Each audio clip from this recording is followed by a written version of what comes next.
Uy, wala na naman tubig ah. Mamaya sasabihan na naman ako niya na wala ng tubig. Mamaya sasabihan mo na naman ako wala ng tubig. Tingnan ko, ay wala na nga talaga. O sige, mamaya na lang. Mamaya ako na maglalagay niyan. Mamaya na, kakakain ko lang. O may naon yun ha. Nagus ko na. Busog pa kasi ako eh. Pag nagbuhat ako, baka mabiyak yung ano ko. Kaya mamaya na ha. Kasi sinabihan, pinagalitan ko doon. Mamaya, hindi mo na naman lalagyan yan. O, pinagalitan ko na din. So, pinagalitan ko na din ha. Kasi baka mamaya, magalit ka na naman. Kaya pinagalitan ko na. Maya, pag natunawan ako, lalagyan ko na yan. Uy, mamaya, pag natunawan ako, lalagyan ko na. Sus, kanyari ka lang, kakalimutan mo naman yan. Pagka mamaya, umalis ka naman, pumasok ka na naman. Ano ako papasok yung gabi na? Kakauwi ko nga lang. Lolo ko muna naman ako. Mamaya, pag natunawan ako, bubuhatin ko agad yan. Pupunin ko yan. Kaya sinabihan ko na. Sinabihan ko na nga. Para hindi ka na nagagalit. O, hindi mo na sinabi. Ako lang sabi.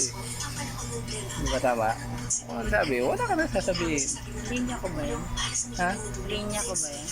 Hindi ko na. Kaya ginawa ko na linya mo. Para ano? Para hindi ka na mag-ulit-ulit. Kung makalimutan ko ngayon, bukas ng umaga pag-isip ko, lalagyan ko. Okay lang ba? Uy. Okay lang ba? Ang tanong kasi masama ang... Okay nga lang, bukas ng umaga pag-isip ko, lalagyan ko. Kaso maaga yung pasok ko mamaya, makalimutan ko. Di, tumbler na lang. Yung tubig, ha? Sige. O, sige na. Kasi bubuhatin ko na nga ngayon. Baka makalimutan ko pa mamaya gabi. Ay, baka mamaya, bukas ng umaga, sabihin ko, makalimutan ko. Ngayon na, bubuhatin ko kahit bubusog ako. May magalit ka ba? O, sige na. Ang dami-dami mo sinasabi. O, bubuhatin ko na, ha?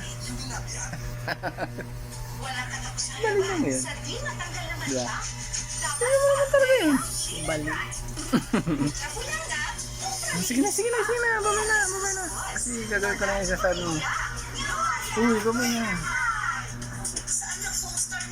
Yung kakawin mo na. Tapos sinutusan ka mo. Lagay ng tubig.